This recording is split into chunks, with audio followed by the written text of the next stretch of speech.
Magbabagay po tayo ngayon. Sis Lisette. Dai. Open your bag. Wow. Anong brand ng bag mo? Micaela. Micaela. Micaela ni Otan. Ay, wow. Wallet. Magkano ang laman? Wala. Uy, walang laman. Walang pera. 150 lang. 150 lang. Ang ganda-ganda niya pero walang Ang laman yung pera. wallet. Kasi nandito ang lahat. Ganda lang yung meron. Pera wala. Kasi nandito naman kasi lahat ng card. Andiyan naman lahat kasi sa card. Hindi siya wala siyang cash. Nasa savings. Naiingat. Yan. Wipes yun ba yun? Wipes. ID. Lip balm. Lipstick. Tapos, stick. Lip dip. Lipstick. Pink to rin. Tapos, Yan. Loose powder.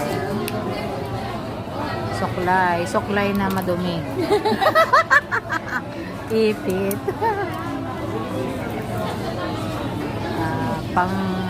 Pang ano sa pilik mata. Kilay.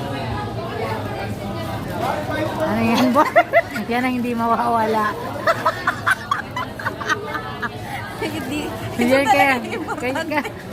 Yan importante yan pang ano. Yan pang survive yan. Kailangan yan hindi nawawala. Yan. tapos bayarin. Mga bill. Nandito lahat ng bayarin. Ayan. Ano yun, Imari? Imari? Imari. Avon. Product siya ng Avon. Ako naman, PC. Band-Aid. Panglagay sa nunal niya. Pero itong the best. Ito. Ito yung the best. Macdo. Ayan. Binabalik niya na sa kanyang ano, bag. Yung mga bayarin ng legit. Yan lang. Thank you. Pero ito, ubos na.